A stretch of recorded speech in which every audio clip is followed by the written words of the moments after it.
Welcome to the All Things Nintendo podcast. I'm Brian Shea from Game Informer. This is a weekly podcast to discuss all the biggest news and games from the world of Nintendo.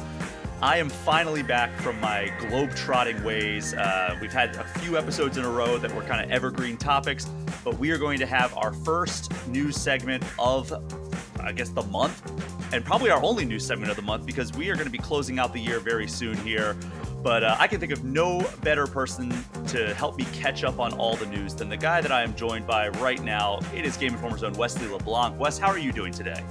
I'm good. I've written a lot of news since you've been gone. And I was also gone on a trip, but we had so much news while you were gone. So much news. And I'm excited to chat about it. Yeah, so we have had technical difficulty after technical difficulty. We were actually off and running. We were off to the races on this episode. And I was doing this very spiel about how we've had technical difficulties, and then, Wes, your Wi-Fi crashed. So the technical difficulties have just been constant. We've been trying to get this episode off the ground for the past hour and change, but I think we're finally good. I hope, fingers crossed. Maybe I'm jinxing us by saying that, but I have a good feeling about this run. The name of the room that I have made here is called Non-Cursed All Things Nintendo Episode. So that's what we needed. That's all we needed. We needed to dispel it. But Wes, it is Spotify Wrapped season, which means everybody on the internet is sharing their end of year stats, the charming way that a corporation can say, hey, we're always watching you. And all the console makers are doing their own versions of it. PlayStation, I think, has probably the best one of these, but Xbox and Nintendo also have theirs. So I ran mine, and I'm gonna run down what my stats were. First game, that's the first category. It tells you the first game that you played this year, and mine was Sports Story, to which Nintendo says, great start, to which I say, no, it wasn't. No. Yeah, I remember being on that episode with you. Which is a shame, because I loved Golf Story, but Sports Story was not so great. It says that I played 55 games for a total of 325 hours, and my three most played were Tears of the Kingdom, obviously, Nintendo 64 on Switch Online, which was because I did my first ever playthrough of Majora's Mask. People who listen to this podcast may remember that episode of dedicating to my first time going through that game. And then my third one was Super Mario Brothers Wonder. And then my busiest month was May, which I logged 68 hours. And I will let you guess why that month was so busy for me. Wes, how did your year in review look? My first game of 2023 was, I think, maybe my first review of 2023, which was Fire Emblem Engage. Excellent way to start the year. I think I gave it a 9 or 9.5. One of my highest scores this year. Game's still awesome. I played 18 total games for 187 hours. Admittedly, this was probably one of the more lax years for me in Switch, which is funny because it's like one of the Switch's best years in a minute. But if you've been paying attention to games in 2023, there was so much to keep up with elsewhere too. Let's see. Most played this year, Fire Emblem Engage. Second most played, which I don't think is right, is Pikmin 2, which I did 100% Pikmin 2, and that's like 25 hours. But it has Legend of Zelda behind it, Tears of the Kingdom at 28 hours. But I was like, that's weird. So I went to my Switch, and my Switch says 45 hours or more. So I don't know, Nintendo, you need to look into your wrap up, or maybe they stopped it. Maybe they stopped tracking a couple weeks ago, because I have been playing a good bit of Tears of the Kingdom on my recent travels. I think they did, because it tells you like every top game month by month, and I looked and it doesn't have anything for me for December. So I think that it's maybe delayed by a few weeks, but I don't know. Yeah, it's all wizardry. I had put in like 20 hours of Tears of the Kingdom, which is nothing, but it's also enough to let me know that Tears of the Kingdom is a game I love a lot, because it just rules. And I'm just going to be slowly playing that over the next year, 2 years. I don't know. It's not a game I want to reach credits on, so I'm happy to just dole that out. But yeah. It's so good. And we're going to be talking a little bit about Tears of the Kingdom on the main segment of this episode. But if you want to see your own stats, you can go to year-in-review.nintendo.com, and then you log in with your Nintendo account, and you'll get your own Switch stats. So that's a fun little thing. It's always a little delight to just see all your year in review. And I wish Nintendo was a little bit better about it, but what can you do? Sometimes I look at like the Nintendo stats and the Xbox stats and the way they're presented, and it's how I feel being an Apple Music subscriber and seeing everybody do Yeah. their like Spotify rap Spotify with all Wrapped. these Yep. amazing like graphics and cool little things, and like they even got like celebrities, like musicians, to like send like video messages to Yep. people who are like their top listeners, and it's like Apple Music is just like, here are your top artists, go away. Yeah. The Xbox one is like especially disappointing. It's just a screen and it has all your stats right there, and it's like no interactivity. Meanwhile, Sony's is like the best of the bunch easily. What was your top one on Xbox and Sony, and then we'll move on. Xbox, my top was Starfield. I had like 48 hours in that. I didn't play much Xbox this year. Next was Phantom Liberty, I think. And then PlayStation was my top, and my number one game was Fortnite at like 180 hours. Wow. But then right behind that was Final Fantasy 16, which I'm at like 101 hours in. So jeez, I didn't doing have some gaming. I didn't have over 100 hours on any game this year, I found out, which, let's see. So PlayStation, mine was Star Wars Jedi Survivor, and I think I was at like something like 50 hours on that. I don't know. I tweeted it out so people can fact check me on that. But then like Forza Motorsport was my top Xbox ones because I spent a ton of time reviewing that, and I think that was at like 35 to 45 hours, somewhere in that range. But yeah, overall a very good year for gaming. And that's what we're going to be talking about next week on All Things Nintendo. We'll be talking about the best that this year had to offer. But Wes, we're going to move on to the next news item here. This was something that was kind of just like a blip on the radar. A lot of people were doing interviews out at the Game Awards, which happened last week. And I think on this podcast, we've sometimes debated what the most ambitious gaming crossover might be. And we've said like, all right, is it Super Smash Brothers or is it Kingdom Hearts? But the answer might actually be Fortnite. And the Axios did an interview with Sax Person, who is the head of Fortnite's ecosystem. And they were asking him, do you ever think you could see yourself getting Nintendo stuff into Fortnite? Because, you know, we just had Peter Griffin join. It's like such a fever dream to see like, okay, well, you can be Spider-Man and you could snipe Master Chief and then use a Kamehameha as Goku and kill Peter Griffin. It's like, what even is this game at this point? Like the Ninja Turtles are live today, or they go live today, I think. Oh my God. It just keeps coming. And I don't know what to do with all this information. Like, but they asked him, like, do you think Nintendo could ever join the Fortnite ecosystem? And his quote was, I don't know what the word for like making diamonds is. And then he said, Nintendo has their strategy and we have our strategy. And we hope at some point that they'll be able to use their characters because our players would love it. And yeah, I mean, of course they would. Like adding like Link and Mario and everything into this would be amazing. But Nintendo is very much like marching to the beat of their own drums. But do you think we will ever get Nintendo stuff in Fortnite? I don't know. I don't think so. Like you have to put your character in Fortnite, you have to be okay with them getting killed. You have to be okay with them using a gun, which characters like, I don't know, maybe Mario doesn't typically use AKs. Well, I mean, hey, he uses a gun in Mario plus Rabbids. That's true. And then you also have to be okay with Mario, Link, Zelda, Samus hitting the gritty or doing a Meg the Stallion dance to Savage. Like there's so much that adding your character to Fortnite is a lot. It's not just, oh, people can play as Mario.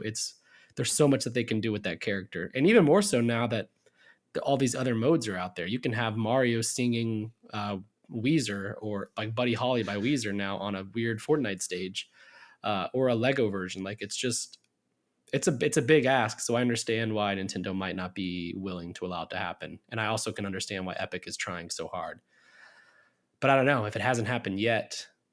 Like Epic has proven that everyone else is on board.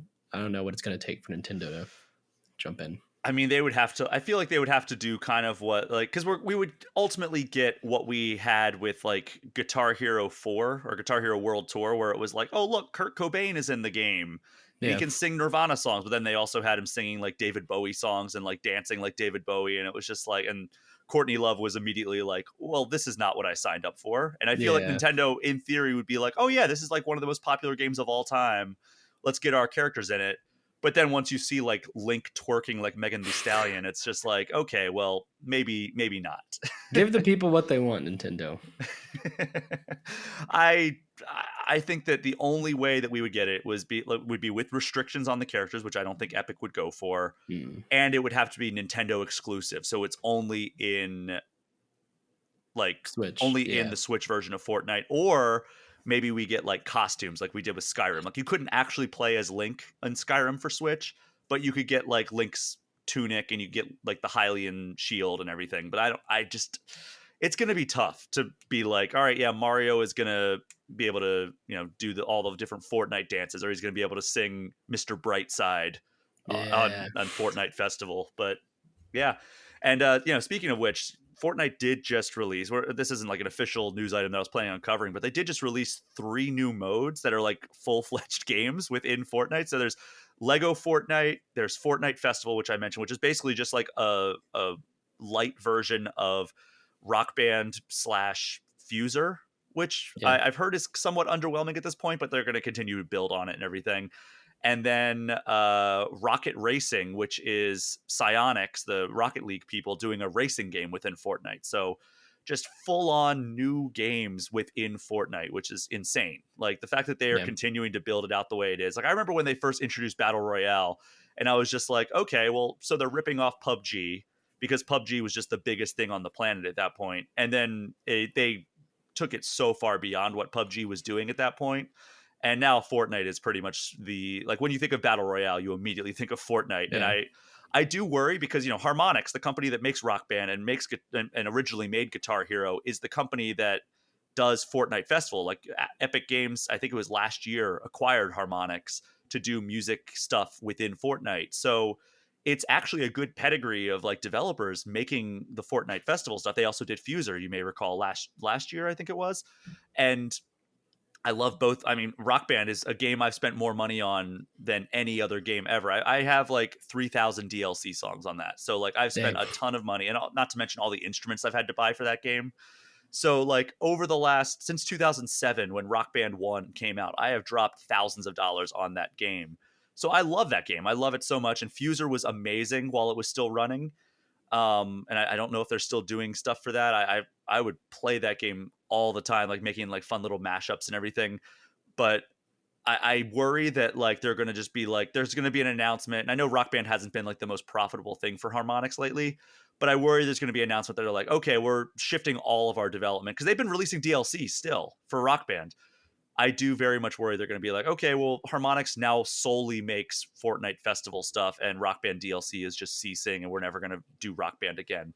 That would be the worst case scenario for me, because I still will log on like once every 3 months and buy all the DLC that of like songs that I like, or like songs, like artists that I love. Like I'll be like, oh, they put out a song from this person. Okay, I'm gonna download that immediately, and then I'll play it sometime in the next year. But I would be very bummed if like it is like the success of Fortnite means the end of Rock Band DLC, which was not a chain of events that I ever anticipated happening. So we'll see how that all plays out. But I hear Rocket Racing is great. I hear Lego Fortnite is just unbelievable. I'm still not a Fortnite guy, but I could see myself checking out Rocket Racing or Fortnite Festival. But like, what's your whole like take on this? I do think Rock Band will be coming to an end, because next year they're supposed to be adding controller support. Yeah, like Guitar controller. Festival. Yeah, and I think that might be signaling a full shift to turning Fortnite Festival into Rock Band. It's very underwhelming. You have to play on a controller. It's not fun. There's a daily rotation of a few songs, like maybe 8 songs a day. Otherwise, you have to buy a song, and one song is $5. I don't know how much DLC is in Rock Band. I think it's $2 for Rock Band. Yeah, $5 is wild. Forget that. The instruments, like you can buy like cosmetic instruments. It's very expensive. The Fortnite Festival seems the most trying to get your money, and I kind of really dislike it for that. And it's pretty underbaked as like of the 3 games. Rocket Racing's a lot of fun. It's not. I've played a good bit of it, and it's not like super exciting. Like the courses all kind of look similar, and there's not much going on. It's a good, competent racing game, but like, I don't know. I'm not sure what the overall pool is. And they're charging an egregious amount of money for the cars, which is also frustrating. Like 4,000 V-Bucks for one of the car bundles on the shop, which is $30 to $40. Jeez. And it's clear like what they're doing. I mean, they're just going to make a lot of money off of this Fortnite metaverse stuff they're building. And then Fortnite Lego is fun. It's basically like survival-ish, Minecraft-ish. And it's beautiful and it's pretty. It still needs a lot of work. I mean, all these games are early, and they said they're going to continue to update them like they would any other game, which is exciting. But having played a good bit of all three, my 99% of my Fortnite time is still going to go to the Battle Royale. I like what they're doing, and it's interesting to watch what they're doing. None of them are really firing on a cylinder that's going to pull away any of my time just yet. But as we've seen with the Battle Royale, who knows what it could look like in a year, 2 years, 3 years. Could be a totally different type of game. Well, I did see an interview that like it was asking about like, oh, why don't you guys do this? And he's just, I think it was Tim Sweeney at Epic Games was like, oh, we don't have enough engineers. And it's like, well, you just laid off 800 people, so maybe that would have helped. But that was for Fortnite on Steam Deck. But yes, yeah, that's right. It was Fortnite on Steam Deck, and it's like, okay, that's a little tone deaf. Yeah, just a bit. What can you expect from people so high up in a company and like salary range that they're disconnected from reality? But all right, yeah. Fortnite's a free game, Yeah. if you don't want to spend $40 on a car. But you know what actually is free? The Disney Illusion Island DLC that just came out. Yeah. So it's called the Keeper Up DLC. It's out now. And from the description, it sounds like it's some of the most intense platforming challenges in that game. It's going to be like a time trial setting, so that's kind of cool. I'm assuming you've not had a chance to check this out because we are all extremely busy. But yes, I have not yet. I'm assuming you've looked into it at least because you love Disney Illusion Island. Yes, yeah, it's one of my favorite games this year. You can read more about it in the upcoming issue of Game Informer. But yeah, I wrote the story for this one. It's a time trial mode where, like, from what I gather, you will be tasked with finding everything in a certain area in a certain amount of time, which is cool because it's not just reach the finish line. It's 100% explore an area in time using your platforming skills, which is fun. And then there's like quality of life updates and some more behind the scenes stuff, which is my personal favorite part of the game because they worked with Disney intensely because it's Mickey Mouse, of course. And it's cool to see like the concept art and hear like early versions of tracks and songs and stuff. And it's free. So like if you enjoyed Illusion Island, there's no reason not to at least download this and give it a try one day. Yeah, and I'm sure there's been some sales on Illusion Island. It's one that's on my list. It's like there's a lot about this game that I would absolutely love, and I just haven't had a chance to check it out, unfortunately, because there's just been so many games. But that is out now. The update it arrived this week. So if you have Disney Illusion Island and you've been looking for an excuse to fire it back up, this seems like a pretty good excuse. And it seems like the mode that I would be like, okay, let me just try this once I get through the entire thing and like feel confident in my skills. Like going back and just really having an excuse to revisit some of these levels, like sounds like an amazing time. It's also integrated into the game. So if you're starting it up for the first time, you'll like run into the challenges naturally. Or if you're like me and you've 100% of the game, you can just go back and like talk to the specific people. Oh, great. Well, that is out now. We have an announcement from the Pokemon Company. I know we typically start with Pokemon news, but they announced a new amusement park opening up in Tokyo. I'm reading this over on NintendoLife.com. Poke Park Kanto. They translated it through, I think, Chrome, so it's not. But basically saying there's going to be a lot of nature to explore. You'll be able to feel the presence of Pokemon in the real world. And Nintendo Life said that it sounds like it will have rides and amusements, just kind of similar to Super Nintendo World. But we don't have any idea when it's going to open. But I feel like this was just a matter of time after the success of Super Nintendo World, right? Yeah, for sure. It sounds... I didn't read about the part where it has rides and attractions. To me, when I read that, like a translated version, kind of sounded like a big nature park, which if you've been to Japan, they're very big and popular. Even within Tokyo, there's like beautiful parks to explore. That would have some like Pokemon integration or maybe like some Pokemon animatronics or something. But that's interesting. I didn't realize that it might be like a full-on theme park with attractions and rides. That's super exciting and a no-brainer. I don't know how much speculation that would be from the Nintendo Life, but I mean, if they were able to add some like attractions and like thrill rides or anything like that would be amazing. Like something on par with Super Nintendo World would be incredible. I'd be cool with like my local zoo, the Jacksonville Zoo does like a dinosaur thing every Hmm. year, and it's like a part of the park where they just have like these dinosaur animatronics, and you just kind of walk through and they're there. I would be cool with something like that. Like if I can just go to like a beautiful park in Japan, and then there's like a life size Charizard animatronic that roars and flaps its wings every so often. I don't know. That'd be cool to me. That would be cool. I did get a chance back in August to visit the Pokemon Company's headquarters in the U.S. So it's out in Redmond, or not Redmond, Bellevue, Mm, Washington, and had a chance to see theirs. And they have like this giant Charizard statue like perched up on one of the stairwells, which is really cool looking. that's awesome. So yeah, stuff like that. Like, even if they made that animatronic similar to what they did in Super Nintendo World, where it's like you can look up and you'll see like a shy guy pacing back and forth. Like that's really Yeah. cool, and Mhm. it just goes really far for making you feel immersed in that world. Excuse me. But speaking of Super Nintendo World, Wesley, we finally got some information about the Donkey Kong Country expansion that is coming to both the Tokyo and Orlando versions of Super Nintendo World. And looking at like, cause they released after I wrote the news story on GameInformer.com, I saw that there was like a mock-up video of how it's going to look. And it looks like, if you've ever been to the Osaka one, this is me going off memory from when I went back at the end of last year, but you go downstairs after emerging from Princess Peach's castle and then past like the character meet and greet section and off to the right. And if I'm remembering correctly, that's just like bathrooms right now, and like there's like a little tiny like block that you can hit. But I was like, oh, that's weird. It's kind of like a dead end. But now it looks like it's going to be a tunnel that has like Donkey Kong style like decorations and everything. And then once you go through there, it spills you out into the Donkey Kong Country area. And it looks like there's going to be like DK's hut that you can. I don't know if you're going to be able to go up in it or if that's just decorations. There's going to be Donkey Kongas, which I'm very excited to play. A Cranky Kong themed waterfall, and then of course the center of attention, the minecart roller coaster, Yeah. which the mock-up shows that there is a jump, which I don't know how they're going to pull that off, but it Yeah. it does look very cool. And that part is opening at the Osaka location in spring 2024. And then the Orlando Super Nintendo World, which is going to be part of something called the Epic Universe, I believe, Yeah. that It's is a third theme opening park. in 2025.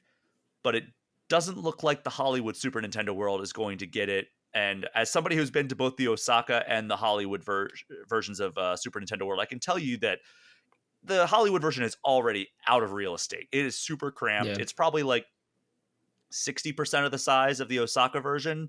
It's missing the Yoshi ride already. So like I don't think any of these expansions are going to, unless they really really like bulldoze something, like they could bulldoze like the Transformers section of the park maybe, but I don't think they're going to do that because I think people like the Transformers part. Also down in that area in the Hollywood version is the Jurassic World stuff, which I think is also another very popular area of the Yeah. park. So they would have to do some major renovations to fit any of this stuff into. Again, they're already missing the Yoshi ride. So like I don't know if we're ever going to see any of these expansions at the LA version of Super Nintendo World, but it's already coming to Osaka spring of next year, and then Orlando's comes in 2025.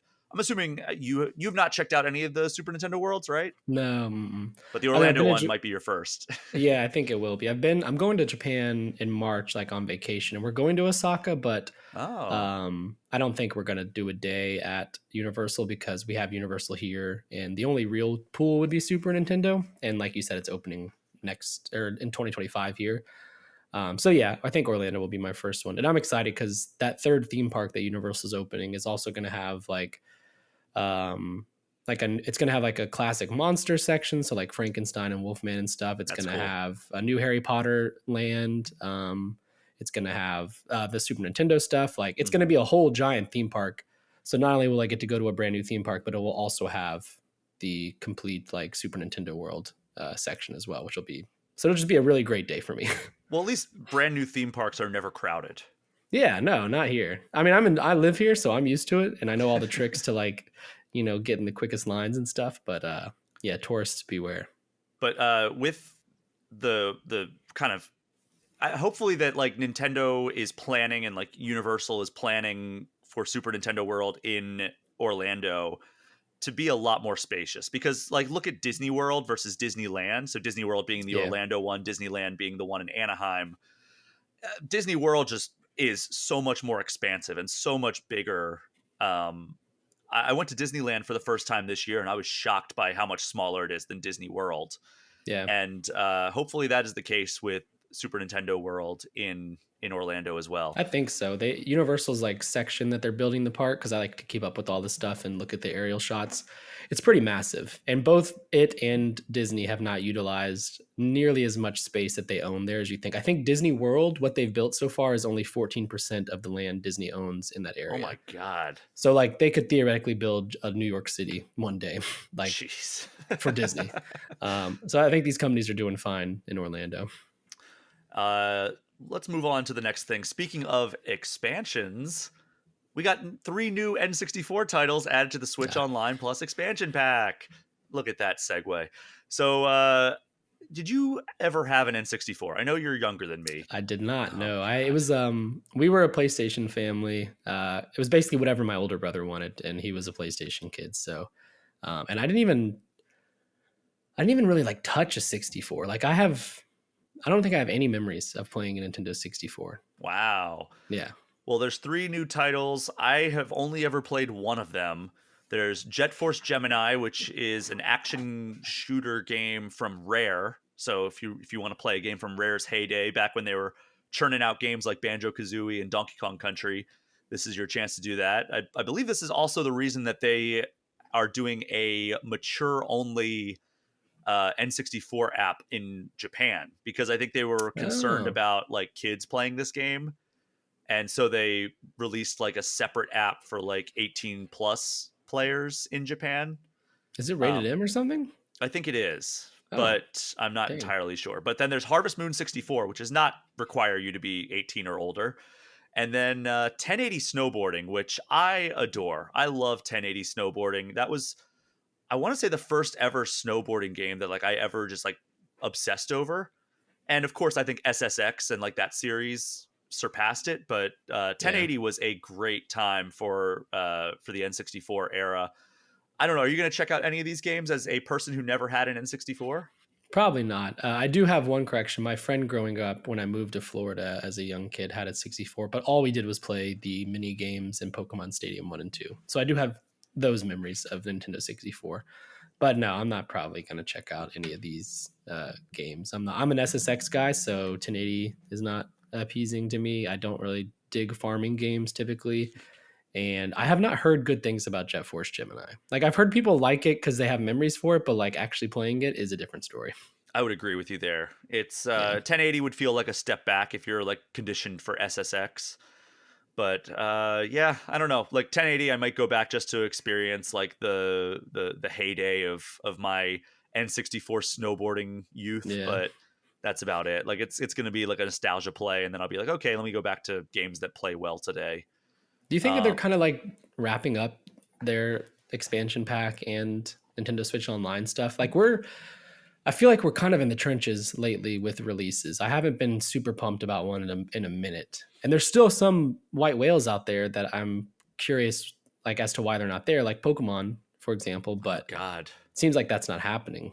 Yeah, I feel like it's so weird that they haven't put the GBA Pokemon games or even the Game Boy Color Pokemon games on Switch Online. Like maybe that we say this every year. Maybe that's their big announcement at Pokemon Day this year, because I don't know if they're going to announce a new generation yet. So it's like, all right, well, what can we do for Pokemon Day? And it's, I guess, put out either a Johto remake or something that we've been clamoring for, or I don't know, like I guess the Game Boy or Game Boy Advance Pokemon games on Switch. It would be fitting because the 3DS, I want to say in the last year, they put the like crystal and gold and stuff on the marketplace or whatever, the eShop. And I bought it, and then the Switch came out, and I was like, surely these games will come to Switch and I can play here. Surely. And they didn't. So maybe now that we're probably in the last year of Switch, they'll finally add them, and then I can play them for a week and expect them to be on Switch too, but they won't be. If all the stuff, I mean, this is another tangent, but if like all the things that work on Switch don't work on whatever the successor is, I will be eternally angry with Nintendo. I think they know that too. They sold so many Switch games, and they know it. It's their one of their best selling consoles ever. They It's have easily to. their best selling console ever. The only thing that beats it is the Nintendo Oh DS. yeah, exactly. And yeah, I can you imagine the outrage if they did not have backwards compatibility? Especially with the Like, catalog that it has. Like, I don't want to have a Switch 2 and not be able to play Tears of the Kingdom without buying it again, right? yeah. Like, that would be the ultimate slap in the face. So hopefully that is not the case. And hopefully, like, they do add the Pokemon games to Switch Online, and then it works immediately on Switch 2. Hopefully we don't have to restart our catalogs just because we Oh go to a god, new generation of consoles. It's that would like, be all so right, guys, good. get excited. We're bringing Super Mario Brothers 2 to Uh, Switch Online. It's like, guys, come on. So hopefully that's not the case. yeah. Nintendo once again was a no-show largely at the Game Awards, but we did get a couple of announcements. I'm just going to cover the two biggest ones that I think pertain to Nintendo fans. There's the rumor going in that we were going to get a Virtua Fighter. I think it was specifically a Virtua Fighter 2 remake, and that turned out not to be true because Sega revealed everything but Virtua Fighter. Yeah. So there was announcements that the following games are, quote, in development: a new Jet Set Radio, a new Shinobi, a new Golden Axe, a new Streets of Rage, and then my personal favorite announcement, a new Crazy Taxi. And then they said, and more. So I don't know if any of these, if some of these are coming to Switch or whatever Nintendo console is going when these come out, because they might be a far way away. But it seemed like Jet Set Radio it's going to be very loyal to the original style. Shinobi has unbelievable art style. It's like a hand drawn aesthetic, Yeah. almost like Ghibli looking. Golden Axe looks like a pretty standard like third person beat 'em up action game. Streets of Rage looks like it's More going Streets back of to like what we Rage. got with like Streets of Rage 4. And then Crazy Taxi looks like what we would expect. They showed very, very brief gameplay snippets for each of them. And I could not be more excited for this announcement. I was sitting in attendance at the Game Awards, losing my mind when this announcement came up. Because I was like, okay, what's Sega announcing? Because, they sent out those teasers to influencers that was like new era, new energy. And I'm like, all right, well, that's probably where the Virtua Fighter rumors started. Because Yeah. it even looked like the Virtua Fighter font. But no, it was like a new era of Sega because like they have all these classic franchises that they're seemingly reviving, which is awesome. So that is that. The other news, Wes, is getting the announcement of a Dredge themed DLC for Dave the Diver. So we're crossing over the one of the favorite indie games, Dredge, with one of the favorite games that people think is indie but really isn't, Dave the Diver. But I don't know. I think that's going to be fun. Dredge was like one of the earliest indie hits of the year, and Dave the Diver Yeah. seems like it has taken up the space of like indie darling, even though it's published by Nexon. But like, it's such like a nebulous definition of what indie is at this point. It's almost like a more of a vibe than like an actual definition at this point, right? Yeah. It's like, I mean, Jeff Keighley's description on how he describes indie games doesn't help because it's also very nebulous. But yeah, it's like you know it when you see it kind of thing, which is I don't know, in the spirit of the award, kind of lame because like just because a game looks indie doesn't mean it is. So should it be getting the award? But I do think that like yeah, overall the conversation's nebulous and I don't even think Sea of Stars won that award, right? Correct. Yeah. But yeah, this is cool. So it's Dave the Diver getting Dredge content or Dredge Yes. From what Okay, I cool. understand, Dave the Diver is the game, Dredge is the DLC. Okay, cool. That's So yeah, cool. That's exciting. Both games I need to play, especially Dave the Diver. I've only heard amazing things about it. Dredge, I'm not really big on like fishing games, so I don't know if I'll like it, but um, both games on my eternal 2023 backlog. Dave the Diver snuck its way into my personal top 10 of the year. So Ooh, I very much recommend Dave the Diver. Very fun. I love like the fact that there's like two separate games built in. Like, there's the restaurant management / waiting tables part, and then there's also the underwater exploration and combat part, and those just mash together so well. So highly recommend Dave the Diver, and I'm very excited for this DLC. I don't know if they've given a date for when it's coming out, but it might just be coming soon. Um, oh, Wes is on the case. yes, I was looking it up. December 15th. So if you're watching this Whoa, now, as you're you watching can do it. this, what? A Adds revelation. a new night map, aberrant fish, and more to the game. Hmm. Cool. So Perfect that's out timing. now. Yeah. Congratulations, everybody listening to this episode who likes Dave the Diver. You have new content to play. Yay. 2 weeks ago, Phil Spencer, Mr. Xbox himself, he made a comment that I think perked up a lot of ears. He said that he wanted to bring like the Xbox cloud gaming services to as many screens as possible. And on this podcast, we've talked about like, would Xbox cloud gaming ever come to Switch? And he did an interview with Windows Central recently, and they asked him about bringing the Xbox Game Pass and Xbox Cloud services to other consoles, and he dashed it away pretty quickly. He said, quote, "We have no plans to bring Game Pass to PlayStation or Nintendo. It's not in our plans." So I guess that's that, because I was very high that like this would actually happen on Nintendo, because like they brought over all of those features and a few of the like Xbox Game Studios games to Switch, Yeah. like Ori and like both Ori games, right?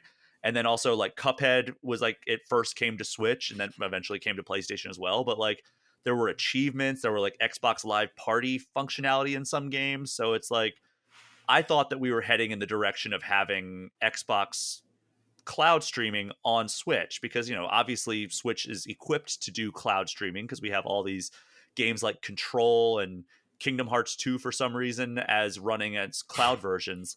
But do you think that it may not be in their plans now, but do you think we ever get Xbox cloud streaming on a Nintendo console? I don't know. The games coming over makes sense because it's technically just ports to Switch, and when you buy it on Switch, Nintendo's making money. I don't see how Nintendo's going to make money off of Xbox Cloud Gaming being available on Switch. So then what you have is a free app that people can download. They log into their Microsoft account, and now they're just playing Microsoft games and Xbox games on their Switch device. And I don't really see what that's doing for Switch other than maybe good PR. But eventually, does that PR turn into, man, the Switch is the best Xbox cloud gaming device, which is not what you want marketing to be saying about your console. So I don't know. I do think, I mean, we just talked about they're not going to put their characters on Fortnite. Like Nintendo, of the three, the big three, is the most, like they have their walls up high. Yeah. And for a reason. They have a reputation that they protect highly. So I don't personally see this happening. I'd love for it to, but I don't think so. Theoretically, there would be some sort of monetary benefit to both parties, right? Like, so Xbox would have you'd have the subscription to Xbox Game Pass in order to use it. And then theoretically, if a player is playing on Switch, they would get some sort of like licensing fee kickback or something to Nintendo for like allowing it on their system. But I agree. There are a lot of deals that would need to be struck in order to make this happen. But just thinking about like the fact that I can play Forza Horizon 5 on my iPhone through Xbox Cloud streaming made me think that like Apple's also very protective about their ecosystem. So I could see how there is a way in the door, but it would have to have kind of an unprecedented level of cooperation between technically competitors, right? Like even though Xbox and Switch operate in very, very different spaces, they're both platform holders in the video game industry. So that makes them competitors by definition, even if like they're kind of jockeying for position in different segments of the industry. And even in the Apple case, isn't it the app that you download like kind of circumvents Apple? That's the whole thing, right? Like it basically uses your internet to stream. It's not like interacting with Apple's ecosystem in any way. So yeah, I think, I don't know. I don't think it'll happen. Yeah, it's going to be an uphill battle if it ever happens. But as Phil Spencer says, it's not in their plans for either Nintendo or PlayStation. So take that as you will, maybe somewhere down the road, but it doesn't seem like anytime soon that it's going to happen. Real quick about Phil Spencer. He did his Xbox wrap up this year, which we talked about at the start of the show. He had like 970 hours on Xbox, which is more than most people I've seen. I don't know. He makes a lot of money and he's playing a lot of games. Someone needs to look into what Phil's doing during work hours. Hey man, good for him. Like I'm glad he has had plenty of time to game, because I feel like I did not have enough time to game this year. Yeah. And well, you get paid more than Phil, so that makes sense. Clearly, those games journalist salaries, they rival the top Microsoft executives any day of the week. maybe in a year I make what he makes in one pay period. Yeah. But good for Phil. Also, Phil Spencer, good guy. Ran into him a couple of times during the Game Awards Yeah, he week. seems nice. Very good guy. Every interaction I've had with him has been a delight. Uh, Going over to what I've called on this podcast and in other instances the greatest classic game compilation in industry history, Atari 50. Mm. It is getting even better. So Digital Eclipse, the developer behind Atari 50, announced they're going to be putting out some free updates that are going to add even more games to the catalog. I think that was the one thing that people had some minor nitpicks about regarding Atari 50 was that like, oh, there's some like pretty pivotal games that aren't in this compilation. Like it's a really good collection, but there's some games missing. And the first update actually hit last week. And these are, again, free updates. And it added 12, I want to say new titles, but 12 Atari titles. And I think even some homebrews, which is kind of cool. Hmm. But Super Football, Warbirds, Double Dunk, and other games are now in the catalog. None of these really grabbed me as like, oh, yeah, these are essential Atari games. Again, the NES was the first video game system I ever played. SNES was the first one I ever owned. So I was never an Atari kid, so maybe like people who were will be like, "Oh yeah, Super Football rules!" Like I absolutely can't wait to play that in Atari 50. But maybe this is a chance for me to go back and experience those. I don't know how they've done in terms of like adding like the additional content that made Atari 50 such a great compilation in the first place. Like all like the artifacts and everything, like ads in the newspaper that they took out for these different games and everything. Like if there's stuff like that surrounding them, that's the coolest part for me of this compilation. But being able to go back and play these games is also neat. I am personally hoping for either ET or Berserk. The Uh-huh. Atari just bought the Berserk IP. They just put out a Berserk Recharge, which I unfortunately was not too high on. But if they put the original Berserk in Atari 50, I'm going to play the hell out of that because I love Berserk. And I have great memories of playing that with my dad. We had an arcade cabinet that ran some games, and Berserk was like the one that we gravitated towards because that was like one of his favorite arcade games from his childhood. And we would get into heated competitions trying to beat each other's high score in Berserk. So if there is an original Berserk added to that, I'm all in. But ET just for the historical setting. But I understand fully that there might be some very difficult licensing issues surrounding that game, particularly because of its notoriety. I maybe like I forget who is the is it who is the distributor of ET, but like I understand that the rights holders might be like, oh, this game that is continually seen as like one of the worst games of all time, we had to dump a bunch of copies in the desert to get rid of our stock of it. They might be like, oh well, let's not repeat that and like resurface that wound. But I think that there's a good case. I mean, they have Howard Scott Warshaw, who is the original designer. He's working with Atari already on other stuff right now. So it would make sense that they would have the game he's for better and for worse most well known for in this catalog and like be able to have like talking head interviews with him and everything. So we'll see if that ever happens. Fingers crossed for future updates. But we are going to talk about the Game Awards and like what it's like attending them, what we got out of them from Nintendo's perspective at the tail end of the show. But Nintendo got some award nominations at a different award show, the Golden Globes. Not something we're Hmm. typically used to saying, but the Super Mario Brothers movie, one of the biggest movies of the year, it got nominated for Best Motion Picture Animated, Cinematic and Box Office Achievement, which from my understanding is a new category, and Best Original Song for Jack Black's Peaches. Wow. And now that song is stuck in everybody's head. I don't know if you've seen any of the other films nominated for Best Animated Picture, Wes. I know The Boy and the Heron seems to be a pretty big hit from Studio Ghibli, so that might be the front runner. And I also know that like Best Original Song category has some pretty stiff competition this year because the Barbie movie had a Oh yeah, bunch that's of got like 3 of them, I think right? two of the 5 nominees were from the Barbie movie. Hmm. Um, so that might be the front runner there. But do you think that Mario takes home any of those 3 categories? Probably the box office one, right? I think it's the That's isn't it the like only the one I'm thinking too. yeah, which is like a weird award to begin with, like celebrating a movie making a lot of money. But more power to you. Best animated, probably not. I don't even know what the other nominees are, but like Studio Ghibli alone is gonna probably get some votes. And then best original song, Peaches could get it. I would say it's probably between Peaches or maybe the I'm Just Ken from Yeah.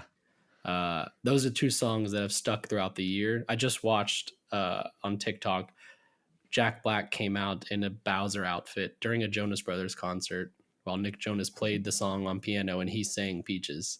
Um, so like I'm still seeing people still love Peaches, but I'm Just Ken is like, you know, that's an anthem of the year as well. So one of those games, but it's cool. It's crazy to see Nintendo have 3 nominations in a Golden Globes Awards. Yeah, and with the Zelda movie on the horizon at some point, hopefully a well-received movie and one that does a lot of money at the box office, and we'll be able to keep this train going and actually have Nintendo keep coming up at these award shows. I mean, we just saw that The Last of Us is getting some love as well. So video game adaptations finally good. It's great. Like, Yay. wasn't it Pedro Pascal was nominated for like best lead actor in like a drama or something like Yeah. that. So good on video game adaptations.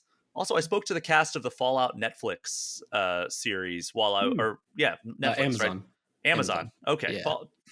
One of them. I'm sure they're very upset that I said Netflix instead of Amazon. The Fallout Amazon series spoke to 3 members of the cast while I was out in Los Angeles for the Game Awards. Also very nice people. I'm excited for that series. Me too. Looks good.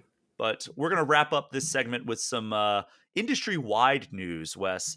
E3 permanently canceled. We've kind of speculated on this. The last time we had an E3 at all was 2021, but it was digital only. Last in-person E3 was 2019, which was where I got the shock of my life, where I was on my way to my interview with Eiji Aonuma.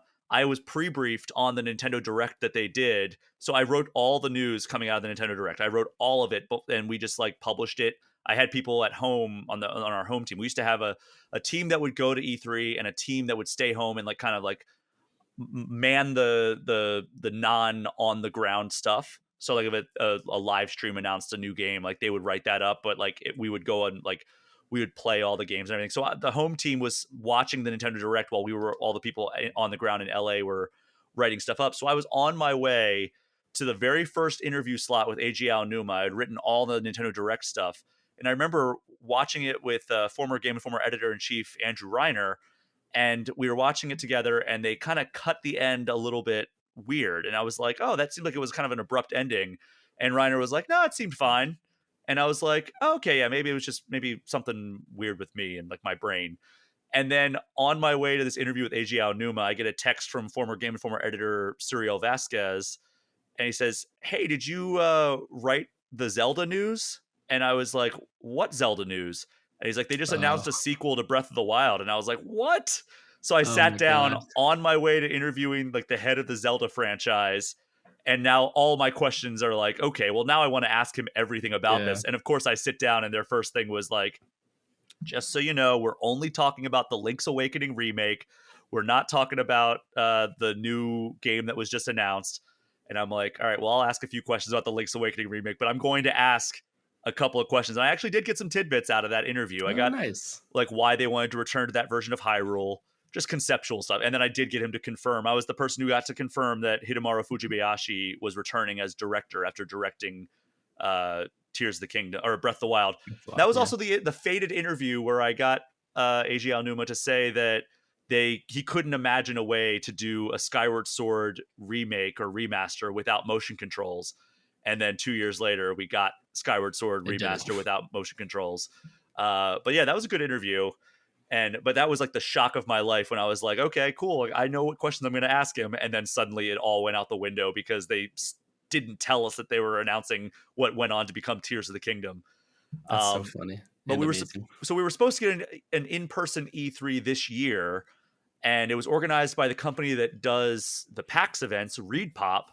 But then they ended up canceling it because so many developers pulled out, and then ReedPop left the partnership. But the ESA was like, we're still going to do it. We're still going to do it. And then a couple days ago, they announced that it is officially dead. And I went to 5 E3s, and here are some of my memories. First time meeting Shigeru Miyamoto and Eiji Aonuma. Both of them happened at E3. I ran into Masahiro Sakurai, who does not do a lot of interviews, but this is when they were promoting Smash Ultimate. I unfortunately did not get to interview him, but Nintendo used to have these things where like they would have a big like booth area, and then behind that they would have like their meeting area where it was like up, it was like elevated. It was like a makeshift like second floor that like didn't exist on the show floor, but they built a second floor for you. So you had to like check in with your media person and then get taken up to like this VIP area.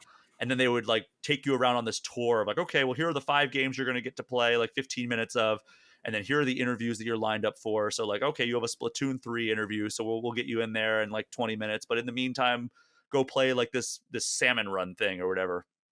Or I guess it would have been Splatoon 2 back then. And so do that. And I remember as I was walking to, I think it was actually to interview like the Splatoon 2 developers, I walked right past Masahiro Sakurai, who was just, by the way, dressed to the nines, just a sharp looking lad. And it was just like, oh crap, that was Sakurai. That was a moment that stuck out in my mind. Also had that moment with Reggie, which I've since interviewed him, so that's kind of cool. Met Charles Martinet just randomly on the E3 show floor, ran into him. Just a gem of a human being. Voice of Mario, Luigi, Wario, Waluigi, all those characters. And then I shared this video on my my Twitter and all my different social medias. But maybe the coolest moment was, again, this is E3 2019. I was pre-briefed on the Nintendo Direct, so I was able to go up and watch the Nintendo Direct with Grasshopper Manufacturers Suda 51. And I knew that they were revealing No More Heroes 3 on that very feed. So I was able to go up and like watch the reveal of his long awaited announcement together. And that was like super cool. Awesome. I got it on video. You can go on my Twitter and or Threads, or I don't think Blue Sky allows video, but I posted it on Twitter and Threads. You can go check out that video of like just Suda51 admiring the trailer, watching it and being like, okay, like it's announced, everybody. Like it was just a really neat moment to be able to be there for. I don't think you ever got a chance to actually go to an E3, Wes, right? No, I did not. It was like the reason I wanted to be a games writer is because of the excitement around E3. And I was like, I've been like writing, I've started freelancing for like bigger sites like IGN, and then I landed this job in 2021. So I still had hope because they were trying to make E3 come back, and I was determined to go. But the dream is dead, ladies and gentlemen. It's over. Well, Summer Game Fest, as a member, I will say this, as a member of the media, Summer Game Fest is an infinitely better experience. It's a different experience, but it's a lot more pleasant, I'll say. It's a much more condensed thing. I mean, who knows? Maybe now that E3 is not jockeying for position at the LA Convention Center, maybe Jeff Keighley will be like, let's rent out the LA Convention Center and make the sequel to E3. But right now, as it is right now, kind of in that weird, like tiny little event space in the middle of nowhere in downtown LA. I know that kind of goes against middle of nowhere, but it really does feel like, okay, there's nothing really around here. It's just kind of like a shopping district a little bit. But yeah, I mean, maybe they would take it to the next level now that E3 is not even like going to try to put it on a thing. Maybe Jeff Keighley's going to do something bigger and better next year, but who knows? But did you have any like memories that stick out to you as you kind of look back at watching E3 as an audience member? Yeah, for sure. I wrote about it on the site too the day that they announced it. But PlayStation used to live stream their showcases to actual like movie theaters, and I went to all of them since they started doing it, like 2015 through like 2019, 2020, basically. And it was awesome because it would be like me and my friends, we would go sit in a theater, and everyone in the theater is just like, I mean, they're the diehard PlayStation fans, so everyone's hype as hell. Like every announcement is just hooting and hollering. Felt like what I imagine it's like to sit in those theaters where they're actually doing the announcements. And the one that sticks out the most for me is the God of War reveal, just because it was so well done. Like, we're watching Bear McCreary do the song that we now know is the theme of God of War, which is such a fantastic song. And Bear McCreary is the GOAT of composers. But nobody knew what it was at that point. I know. Yeah. So we're just like, what is this? Like, it's this powerful, like booming piece.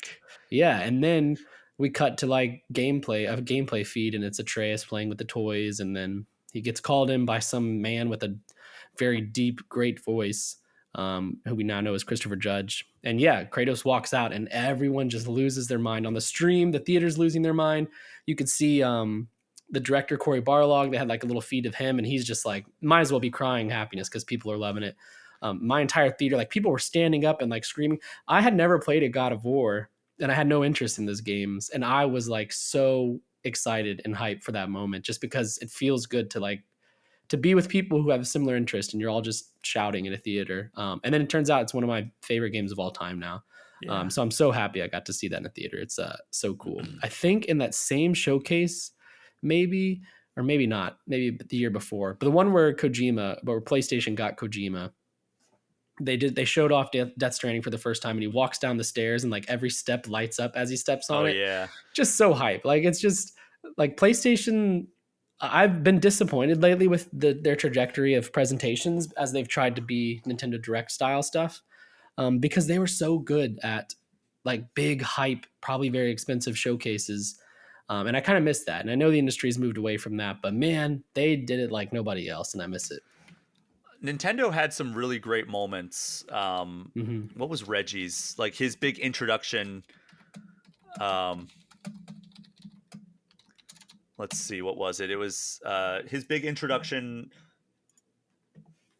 He said, "My name is Reggie. I'm about kicking ass. I'm about taking names, and we're about making games." That was his big introduction to the world. And that was the beginning of the legend of Reggie Fils-Aimé. And, then we have a few follies, which I think ultimately led Nintendo to start doing the Nintendo Directs in place of a live press conference. So there was the Wii Music, which was just a weird thing where all these legendary developers were up on stage, just kind of like bouncing along, playing Wii Music, and everybody's like, "This is dumb," but like everybody kind of humored it because like there were all these amazing developers up on stage doing it. And then, of course, the infamous at the final E3. I'm assuming I think it was the final one because Skyward Sword came out in November 2011. So at E3, either 2010 or 2011, Shigeru Miyamoto came out to show off Skyward Sword, and it just didn't work. Like the motion controls were broken, and it ended up being a pretty big mishap and misstep for Nintendo in that moment. And starting at E3 2012 was when they started doing the Nintendo Directs, and little did we know that was going to be the way forward for every other developer, pretty much, or every other platform holder, at least. Like Xbox, I think, still does like some press conference stuff. Like I was actually at their Summer Game Fest press conference, kind of out covering it in like the media area instead of actually in the theater. But I did poke my head in a couple times to kind of get the vibe. But PlayStation's done a lot of like the state of play stuff instead, which is unfortunate because I miss the spectacle. That's why I like going to the Game Awards so much. Same. It's because it's the spectacle that we are missing so much when it's just like sterile, like, okay, our next headline is this. Yeah. And plays like some generic music in the background. It's like, it's good in a different way, but I just miss the old way. Yeah. There are, since this is a Nintendo podcast, I'll mention two other E3 moments. Obviously, Breath of the Wild, one trailer with the song, one of the best video game moments ever. But for me, my number one Nintendo moment is probably Super Smash Bros. Ultimate's reveal. Oh my God. Everyone is here is like, I mean, it's one of the coolest moments ever. That was the height of my Smash Bros. Heyday because I played the hell out of Smash Bros. On Wii U. And I was with my best friend who like got me into Smash, and he'd been playing it all his life. So like, that moment was a wild moment. And I don't think they'll probably ever be able to replicate that for the Smash Bros. Series, and I'm glad I got to watch it live because they did such a good job with it being like, okay, well let's name off the remaining characters or whatever, like whatever they said, and it was just like, all right, here's like Snake, here's so and so, here's like, it just kept naming like characters that were from the past, and then eventually you're just like, wait, is everybody here? And it was like, everybody is here, and I was like, oh my God. Yeah, that was fun. I remember watching that from my hotel room as I was like getting ready to go into the to like get an Uber to go to the LA Convention Center for my day of meetings. So lots of fun moments that you can't really replicate with any of the current stuff. The closest we have is the Game Awards in terms of Yeah. like announcement concentration, I feel like. And even then, it's just like one event. It's not like just like a concentration of like so many different events at the same days sometimes, but definitely the same week. Yeah. So The it is a death of little E3 disappointing. is, it's interesting too, the timing of it, because the Game Awards were great if for news and reveals and stuff, not so great for developers, as people have talked about. And a lot of people are like kind of upset with Keeley and concerned that he's kind of taking over the mind share of these types of shows. And then basically a week later, E3's officially dead. Um, like now it is just Keeley. So like Yeah. hopefully he takes the lesson. I mean, he does a good job every year, I think, of like taking feedback in and adjusting the show. Sometimes too much, which is why we had like 30-second speeches this year. But I do hope that he finds a way to balance all his shows and maybe make the awards more about awards and then Summer Game Fest more about spectacle. I don't know. Yeah. But yeah, it's been an interesting week watching developers. I mean, like Doug Bowser, Reggie, Kojima, Phil Spencer, like all these like top executives talking about what they loved so much about E3 and how they're going to miss it and their favorite memories with it. And it does kind of suck to see this decades long conference experience that people look forward to, that people like me wanted to like go to in person. It's officially dead. And the writing was on the wall, but it still sucks that it's finally happened. It does, and I'll miss it. I know that there's plenty of stuff sliding in to take its place. We are going to talk about the Game Awards a little bit more on the tail end of the show. But Wes, we're going to take a quick break, and when we get back, we're going to chat a bit about my interview with the Tears of the Kingdom developers. We will be right back.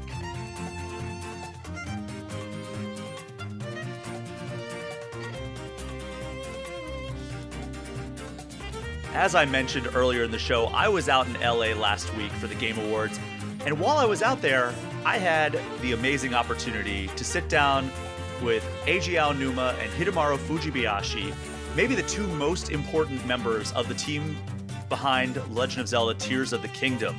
We covered a ton of topics, but I wanted to take this main segment to just kind of briefly go over the main pullouts that I found interesting from my conversation. So it's funny because I've interviewed Eiji Aonuma at, I said it before, E3 2019, had a great conversation with him. It was a one-on-one interview. I was invited in May of this year to go to New York, not only interview Eiji Aonuma and Hidemaro Fujibayashi right ahead of the launch of Tears of the Kingdom, but also to go to the midnight launch at Nintendo New York alongside them and like cover that as well. And I was like, oh, this is amazing. Let's absolutely do that. Had my flight, had my hotel booked. And then 3 days before, I had one more thing, and that was COVID-19. So I was I not forgot able to about go on that. But Oh, Nintendo was very accommodating, allowed me to conduct the interview over Zoom, which that was the only one they did over Zoom for that beat. So I was very thankful to Nintendo for that. Still had a great conversation with them, even though I was like, oh, I've met Eiji Aonuma, but I've never met Hidemaro Fujibayashi, who is the director of both Breath of the Wild and Tears of the Kingdom. It's like, I would have been great to meet him. So I was very happy and very nervous I was going to get sick again in the lead up to this secondary opportunity, which was the morning of the Game Awards. So, you know, I got there early. It took place at like, I think it was 10 in the morning, and then the Game Awards weren't until like 4:30 in the evening. So I was just like rocking my suit all day. And I remember like, you know, I met my Nintendo guy down in the Nintendo PR guy down in the lobby of the hotel that we were in. And he walked me up, we got in the elevator, walked in, and I was rocking a very like brightly colored suit.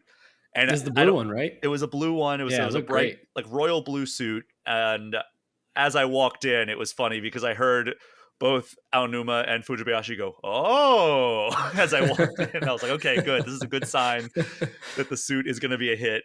But you know, as I've talked about with my interview with Shigeru Miyamoto and Koji Kondo earlier this year, when you walk into these rooms for like these Nintendo legends, there's a ton of people in there, and you just kind of have Yeah. to act like you're going to be doing a stage presentation with these people, because I think there were no few. I mean, for the Miyamoto and Kondo one, it was even more. It was like probably 20 people in the room alongside the three of us, Dang. because you know they each have their own translator, and they also have like PR people from Japan side, PR people from the US side. I think there's like usually like 3 or 4 from each of those. And then they all have like handlers as well that like are like getting them everything they need and all that stuff. So like by the time you get to like the head count for Miyamoto and Koji Kondo, it was probably like over 20 other people in the room with me and the 2 interview people. For this, there was maybe like 15 or 16, but it was still a pretty high number. That's wild. That's a lot. It's like having an audience a little bit, you know, it's very interesting. And, you know, PR's listening to it from both sides. So like, you're kind of like, all right, are they going to jump in and say like, no, and thankfully I've never had them jump in and say, you can't ask that. But you know, like they pre-brief us a little bit about stuff we can't ask about. Like for this, they said like, hey, like, you know, we're not able to answer any questions about the movie. And which I'm, you know, fair enough. And he did bring up how I think he was referencing the Zelda movie, how he had no idea, Eiji Aonuma had no idea they were going to announce a Zelda movie until like the very end of when they were going to announce a Zelda movie. And he was just like, yeah, that's just a completely different team from me. So like I was pleasantly surprised as well. But yeah, I think the interview went very well. I had a good time with them. I totally had like kind of like the moment of like, this is the director and the producer of my favorite video game of all time, Breath of the Wild. And I think I've gotten to the point where like I don't really get like super nervous about it, but I also was like I took in like kind of the magnitude of the moment of like, this is awesome, like being able to talk to these guys together and like talk to them about like, you know, 2 of my favorite video games I've ever played in my life, Breath of the Wild and Tears of the Kingdom, and also had a couple of questions about Ocarina of Time, which another one of my favorite games of all time. So that was great. But here are some of the pullouts that I wanted to talk a little bit about here. So I asked them about Ultra Hand, and my big point was like, look, Ultra Hand is such an integral part. Like it brought in so many people to the Zelda franchise that maybe haven't ever played a Zelda game. And to the point that some people are even like, this is like what a Zelda game is. Like you get to build stuff and like create different like objects to help you solve puzzles and everything. And I was like, do you think that there's any way we see Ultra Hand in future games? And Hidemaro Fujibayashi said, quote, when we're creating a title, say Tears of the Kingdom, as you mentioned, the crux of the experience in playing Tears of the Kingdom is Ultra Hand and the freedom to create. As you mentioned, that is what Tears of the Kingdom is. So every time we're making a Zelda title, we want to create something new. If, for example, there was any continuation of Tears of the Kingdom and we were to bring in, say, Ultra Hand, then I think to us it would feel like, well, we're just bringing in Tears of the Kingdom as is. What we want to do from a game creator's perspective is create something new. From that perspective, I don't think we'll be seeing Ultra Hand in every Zelda game or anything in the future. So it sounds like Ultra Hand might be a one and done situation. Maybe there would be like an item that you can get that will allow for Ultra Hand or something, but it does not sound like it's like, okay, well, this is Zelda now. Did that quote kind of convey that to you, that like this, we're not going to see anything else with that? Yeah, I think Ultra Hand is imperative to Tears of the Kingdom, but I think only because Tears of the Kingdom is clearly built around Ultra Hand. I don't even like Ultra Hand would not be too helpful in a different Zelda game. Like if I don't have crafting or materials around me to build some weird monstrosity or a cart or something like that, I don't even know what I would want to use Ultra Hand for outside of Tears of the Kingdom. Yeah, like this completely makes sense. Like short of making a sequel, there's really no reason to bring back Ultra Hand, as great as it is. And that's a perfect segue into my next question, which they kind of gave me the opening there as well. I asked, like, you've said that there's no DLC. Do you see any way that we're going to get like a direct sequel? Like, have you ruled that out yet? And Eiji Aonuma laughed and said, well, that would be a sequel to a sequel, which is getting a little bit wild when you think about it. But as I've mentioned previously, with Tears of the Kingdom, we were seeking to build on top of the world we created with Breath of the Wild and really exhaust the possibilities of what we could put into that world. I think it is, to use a bit of a term, an apotheosis, or the final form of that version of The Legend of Zelda. In that regard, I don't think that we'll be making a direct sequel to a world such as that we've created. Yeah. So also big ups to the translator for translating apotheosis. Yeah, that's pretty impressive. It's also funny that he laughs and says a sequel to a sequel would be weird. He needs to look around the rest of the gaming landscape. All we get is sequels. Not in the Zelda franchise. Like, it's rare that No, you get a that's direct true. sequel in Zelda. Yeah. I mean, what is Link Between Worlds a sequel, like a spiritual Yes. sequel to something? Okay. It's a sequel to Link to the Past. Majora's Mask is a sequel to Ocarina of Time, but I think that's it. Maybe Four Swords Maybe some of Adventures the is a Game Boy sequel to Four games. Yeah. Swords. But I mean, Yeah, I that checks guess out. uh Phantom Hourglass is a direct sequel to Wind Waker, Oh I yeah. think. But that's it. Like, there's a lot of Zelda games that you just never see again. Like, I It mean, makes maybe sense, like with Zelda the 2, I think, might be a sequel to the original Legend of Zelda. yeah, I kind of, but even then, Yeah. it's such a different game that, to his point, yeah. But yeah, this checks out. I don't know if anybody's like wanting a sequel to Tears of the Kingdom. Like I've gathered, it's got every, like he says, it's the apotheosis. It has everything you need of that type of Zelda game. If anything, I think people are excited to see what is next. Like, how do you follow up the open world Zelda games where you can do whatever you want? Is it go back to the roots and we just have classic dungeons? Is it like 2D? Is it top down? Like, I don't know. That's what I'm most excited to see. Yeah, I mean, it's the question that we've had with almost every Nintendo franchise on the Switch is like, how do they top this? Super Yeah, Smash Brothers Ultimate, how do they top this? Mario Kart 8 Deluxe, how do they top this? And that's kind of how a Mario lot of people, Odyssey. I think, are feeling with Breath of the Wild and Tears of the Kingdom. Is like, where do they go from here? Yeah. It's going to be interesting to see what they do. So I asked them about the timeline, right? Let's get into the real nitty gritty here. And I said, like, how much does the team actually consider the timeline when they're creating these games? Because that's something that fans love to theorize about. They love to argue about the timeline. We got an official timeline with Hyrule Historia and Breath of the Wild creating a champion, but I was just like, all right, like, how much do you even take that into consideration? And I said, and Hidemaro Fujibayashi said, quote, as you mentioned, we realize that fans have a great time theorizing and enjoy thinking about where things fit on the timeline. That's something that the development team recognizes and it considers, but to an extent. And I say to an extent because if we get too into the weeds or too detailed in that placement, it results in kind of creating restraints for our creativity. The process of creating new ideas becomes restricted because we're so tied up and trying to make this fit into a very specific spot in the timeline. We do consider it, but not to an extent where we feel that our development process feels restricted or constrained. And I think that makes a lot of sense. Like, and it really allows them to go crazy and do everything they want to do with these games without having to be like, oh, well, how will this affect the events of Ocarina of Time in this one timeline? Like, I think that that's the best approach to take. Yeah, I agree. Are you a timeline sicko with Zelda lore? I'm I not. have I fun could with not. it. Okay. I have fun with it. So I did like, a full timeline episode of this very podcast with Kyle Hilliard right before Tears of the Kingdom came out. Be like, hey, here's the timeline to this point. That was a fun episode, and I like the little like lore drops for like the series as a whole. Like the fact that Breath of the Wild seems like it's a convergence of all the timelines is a really cool thing for me. Like the fact that they reference games from all the timelines, and it's like, all right, is this just so far in the future that it's like a thing that happens on all three timelines, or is it like a convergence? Like, what's the deal there? And it's so interesting, and we do get into that a little bit with the next question. But like, you don't care at all about the timeline stuff. no, it's I don't play Zelda games for story typically. Okay. So like I'm not diving into it. I think it's cool, and I have looked into like the timeline stuff, and I think it's fun. For me, it's always like I've only recently learned that there is an official timeline. I kind of always looked at it as the way that people treat Pixar movies, where they're all like, I don't know if you've heard the Pixar theory, but every Pixar movie is like in the same universe. And it's just Oh no. fans like, oh, I noticed this in Monsters Inc. And it's like, it's this in Cars. Like it's little connection points where they're like piecing together, this must be in the same universe.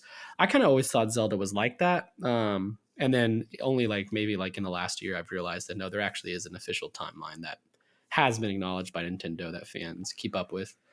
That said, it's not. I don't think they could break the timeline and disappoint me. I would not be affected. Well, I asked because you've played Tears of the Kingdom, correct? Yes. I asked about the flashback scenes and where they fall on the timeline because there's a lot of debate. Are they before Skyward Sword? Are they after the regular timeline and just kind of in between like the main timeline and the Breath of the Wild era? And got a little bit of a nebulous answer from Hidemaro Fujibayashi. He said, quote, obviously there's something a little bit clearer in our minds, but of course it could be that we're wrong as well. Then he laughs. I kind of want to pose the idea that, like in real life history, you define by the artifacts and by the data that you currently have. So within what we have, there might be a correct answer, but it could be a different answer. So I guess my answer would be that it could be both. Both could be correct. So Thanks, Nintendo. that's very very intriguing that like he's just like, we have an idea in our mind, but who knows what the actual answer is, and maybe we'll find out in a future game or something, a future interview drop or whatever. It could be anything. Maybe we'll learn in the Zelda movie. Oh, true. The live action. Yes, I'm sure. No, I mean, that's the kind of answer I would expect them to give, to be honest. Yeah. So the one more that I'm going to pull out here. We just did an Ocarina of Time retrospective on this podcast on the 25th anniversary, and I brought up some Ocarina of Time stuff, asking about like the legacy of that game, which you can go to GameInformer.com and read the full interview if you want to get into that stuff. But I ended this. They gave me the wrap it up, which thankfully was longer than 30 seconds. I got to do I gave them the joke finale, which is what I did with Shigeru Miyamoto and Koji Kondo, because when I walked into that interview, they were like, "Hey, this is hyper focused on the Mario movie, so like don't ask about like Tears of the Kingdom, don't ask about like what's next for the Mario games, don't ask about Mario Kart. This is purely about the Mario movie." And of course, I slipped in a few questions about like Mario as a whole, but like no like Tears of the Kingdom questions. So after that long like preamble that they gave me before the interview, I ended that interview after they told me that time was up. I said, "All right, now if you have a little bit of extra time, I do have about 20 questions about Zelda." And then they all laughed, and I got up and walked out of the room. So yeah, for this one, they gave me the wrap it up. I asked my one last question, and then I ended with, "Thank you both so much for your time. I've heard about how sometimes questions about games can inspire them to be made. So I selfishly want to ask you about a modern Ocarina of Time remake, but I have a feeling I know the answer that I'll get." And Eiji Aonuma just laughed and said in English, "No comment." There it is, And confirmed. Remake confirmed. I saw it on Twitter. boy, oh boy, did people take it that way, huh? Yeah, Like I've never yeah. seen a no comment get so many comments. Like I saw YouTubers, which I love a lot of these Zelda YouTubers, but I saw some YouTubers take this and run with it and be like, "Well, this gives us hope." I'm just like, I mean, I guess technically that like he didn't outright deny it, but like I've never seen a no comment get so much like generate so much buzz. Somewhere in probably the past 10 years, no comment went from, "This is someone telling you they have no comment and they are not going to speak on this and that you should understand that," to, I'm going to say no comment because I know things and I'm not allowed to talk about them. And I think that's what's happened here is, I mean, maybe that's the case, but yeah, I think people see no comment about an Ocarina of Time remake and they're like, "Oh, he knows something. There must be something. And he's not allowed to talk." When in reality, he might have just been trying to alley-oop your joke with an English no comment, but who knows? To be fair, if anybody knows anything about an Ocarina of Time remake, I believe it would be Eiji Aonuma. Yeah, I think so. Do you think one's happening? Like outside of this question, do you think? Man, it would make the most sense, right? Like I think that if they were going to do anything to like really celebrate, like they're not going to do a new Zelda game like anytime soon, like a new like 3D Zelda game. So if they were really gonna like bring in like herald in the new Nintendo console with like a bang, like that would be an announcement that would get people super hyped. That's what got people initially hyped about the 3DS, right? With like when the 3DS had like no games, it was like, well, it has Ocarina of Time 3D, like that's enough for me. That's what made me pick up my 3DS for the first time, was like, oh, I got to play Ocarina of Time 3D. It's a remake of my favorite game of all time at that point. So I mean that was a big thing for the 3DS. I could see how they could do that for the Switch, when I would imagine there's no like all new Zelda game coming in the next few years. So I could see it, why it would make sense for that. And there's been some other like rumors and like alleged leaks that have led people to speculate that it's coming. I don't know if I buy a lot of those, but from like a logical perspective, I think that it would be great to see. And I would love to see that. Like even I've said this a million times, even just an up-res version of the 3DS game would be enough for me to have on Switch. Same thing with Majora's Mask 3D. Like put that on Switch, I'm happy. Even if it's just like 720p. I don't need it to be like 4K resolution or anything like that. but I don't know how high resolution those assets were back then, because Yeah. anytime we got a screenshot for the 3DS, it was like way too small. So Yeah. I don't know if that is something that even exists, like high resolution assets of that art style. So I What think that comes first? Oh, sorry. Go ahead. I'm just saying, I think that would be something that would be well received. I think that if it was going to get announced, it would have been already, because the 25th anniversary just happened 2 or 3 weeks ago. Yeah. And it's unfortunate that we didn't get any like real fanfare for that. But I understand that like they're still kind of in promotion phase for Tears of the Kingdom, so maybe that's why. But who knows? What comes first? Ocarina of Time remake or ports of Wind Waker and Twilight Princess on whatever console? I think ports, because the work's mostly done on those, right? You'd think, yeah, you would hope. But any other big takeaways you edited? So I did this interview, left after that joke comment that then apparently set the internet ablaze with a no comment. And then I went down to the hotel lobby, or the hotel bar, and sat there and transcribed as the bartenders continually tried to get me to order drinks at like 11 in the morning. And I'm like, no, I'm just here working. Sorry. Yeah. And Water, please. so I wrote this and got it up immediately. I got it up Yeah. before I went to any of my Game Awards stuff. You were the one who edited it for me, right? Yes. Yeah, I was. Did you have any other big takeaways from this interview that we didn't really cover here? It's funny. So I haven't beaten Tears of the Kingdom, and I'm very relatively early, even though I'm like 50 hours in. But like I was like, I'm gonna edit it. It seems like a good story to get up ASAP. And obviously, it's just a good story.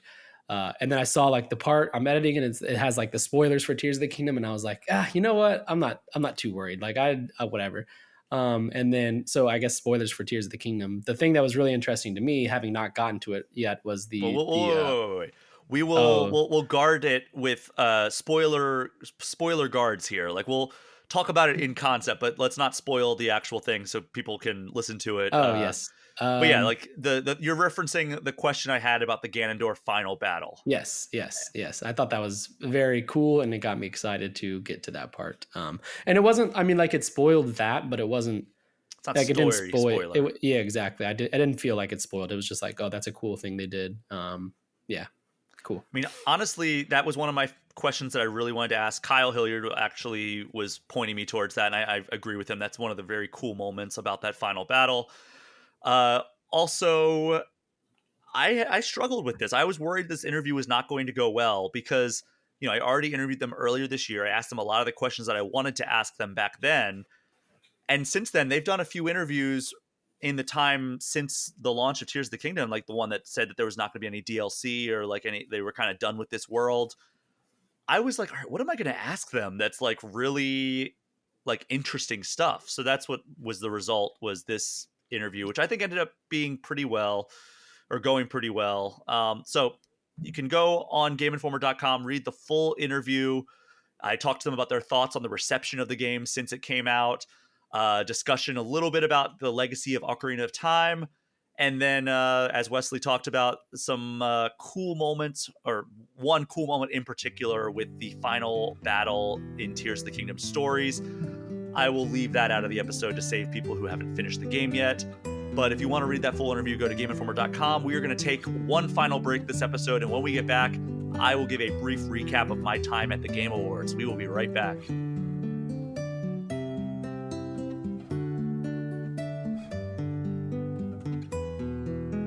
We are back, and we are going to wrap up this episode talking a little bit about my experience at the Game Awards this year.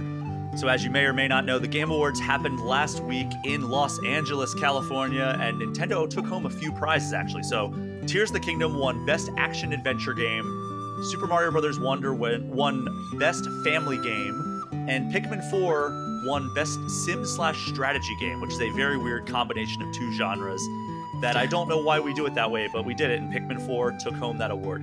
Do any of those prizes for Nintendo surprise you, Wes?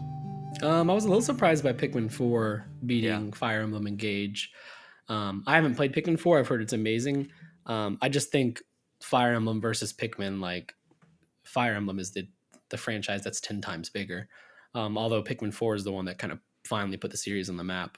But I was excited. That's a cool award. I'm glad. I know Pikmin fans are hungry for any mention where Nintendo has to publicly acknowledge that series. So I was happy to see that for sure. That Well, was the Shigeru one. Miyamoto loves Pikmin. That's his baby. Like, Yes, I like know, I, but I feel like he's abandoned Star Fox, his other baby, his other like yeah, less acclaimed baby, and which is very funny phrasing. And but Pikmin, I feel like anytime, and like I bet that if I went into that interview and they were like, we're only talking about the Mario Brothers movie, if I asked him questions about Pikmin, he would have been delighted. I bet, yeah, because he just loves talking about Pikmin, because everybody just like wants to talk talk to Shigeru Miyamoto about Mario and Zelda, maybe some Donkey Kong here and there. But he loves himself some Pikmin, so I'm sure he was happy about that win as well. Uh, Zelda taking home Best Action Adventure does not surprise me in the least. I yeah. thought there was a solid chance it was going to win Game of the Year. It did not. Baldur's Gate 3 took home that award. And I will tell you that while I was in I thought my pick was that a sleeper pick was going to win that prize. I thought that Alan Wake 2 might take home Game of the Year. Same with like Baldur's Gate and Legend of Zelda splitting the vote. Correct. Yeah.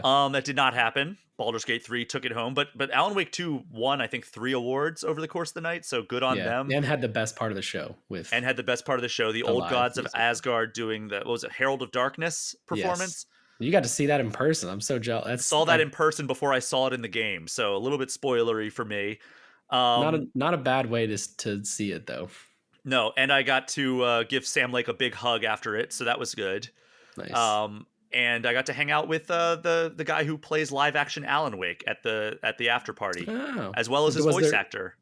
I think was it Joseph Fares after they won who was having a hoot at the after party? Was there anything similar this time? Well, I guess it wasn't the official after party that I was at. I was just at the hotel bar, which fills up with, there were literally like hundreds upon Yeah, hundreds of people in that's there. kind of the after party. Yeah, That's the real after party, I feel like, even though there was an official Game Awards after party. But yeah, that was amazing. That was one of my favorite moments. The musical performances were on point. They weren't the biggest names this time around. yeah, When I went the first time in 2021, it opened the show with Sting, and I was like, oh, that's amazing. I love the Police. Like, that's incredible to see yeah. Sting perform. Like, what was it? The song from the League Uh, of Legends show, right? Arcane. no. That's Imagine Dragons. Oh, so it was What this was that? Cyberpunk? No. I'm gonna look What it up song does because he sing? He sings something from a Netflix adaptation, right?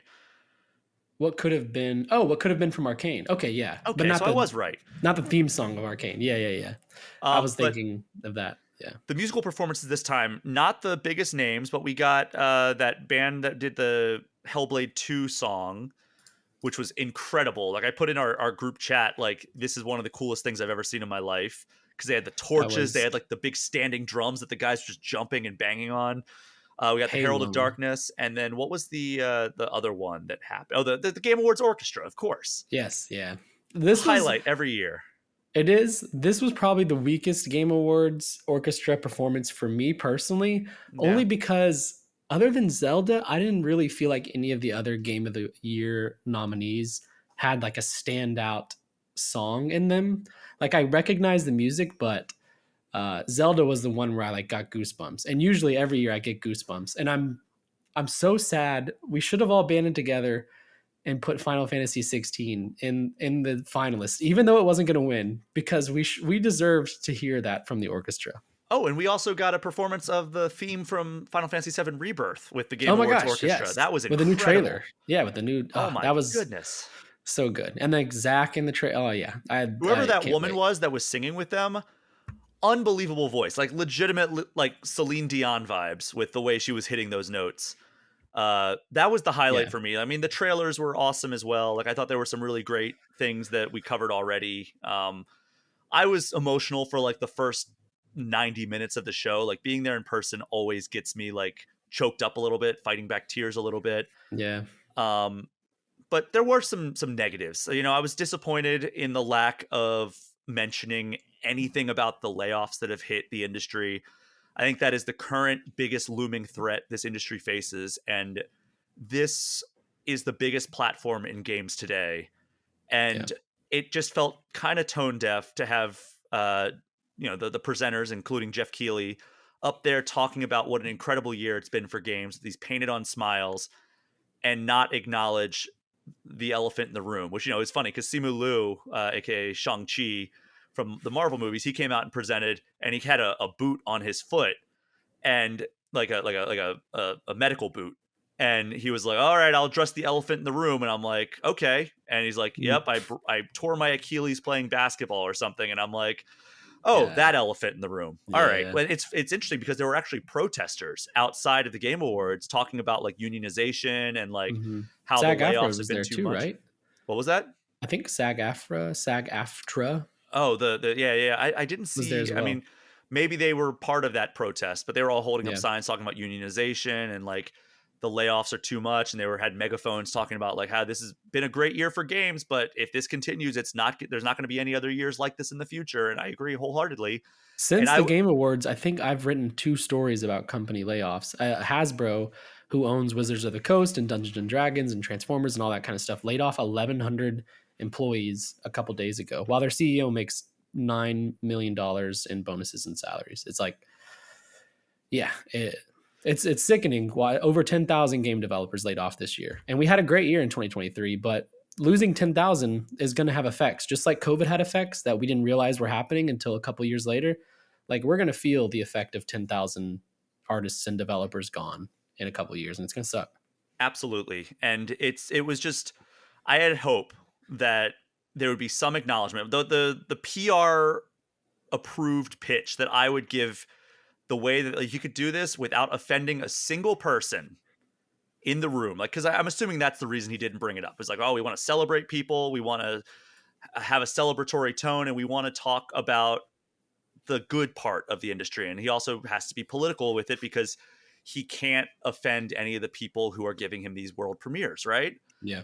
So the PR approved pitch that I would have told him to say would have been to start it out saying like, hey, this was an amazing year for game releases, but so many of the people that worked on the amazing games that came out this year no longer have their jobs because the industry has just churned through developers. We have these companies laying off developers left and right. And I want to challenge the people in this room and the people watching at home who have the power to do something to find a better way forward for this industry. That is my call to action for the people watching this show. Now let's celebrate the best games that came out this year. That's all it would have taken. Something inoffensive, something toothless. And I feel like everybody would have been much higher on it. But when you take that and combine it with the 30-second cutting of the mics for the speeches, it really didn't feel like we were doing the developers of these games any justice. Like, yes, we celebrated the games. We said, like, this is the best action adventure game. It's Tears of the Kingdom. But then when you have Eiji Aonuma, a bona fide legend of the industry, up there accepting the award, giving a speech, and through a translator, with a translator, which doubles the time of anything that you're saying, he starts getting played off. And like you have the guy, the director of Baldur's Gate 3 accepting Game of the Year. Game of the Year. They even gave them a hard cut. It's the end of the show. It's not TV. There's no like hard cutoff. Just keep going. It's a live stream. Like it was infuriating. And I understand. At my core, I understand fundamentally why they would want to put these limits on. We had some very long speeches last year. We had the guy who gave the speeches, Chris Judge, come out at the start of the show and make a joke about it. And then we proceeded to overcorrect. And unfortunately, that was, and Jeff Keighley put out the thing. He said, I agree. Like we were too fast to cut people off. I told them to make it a little bit longer as the show went on, but it was still way too short. I think those, especially the bigger awards, need a longer acceptance time.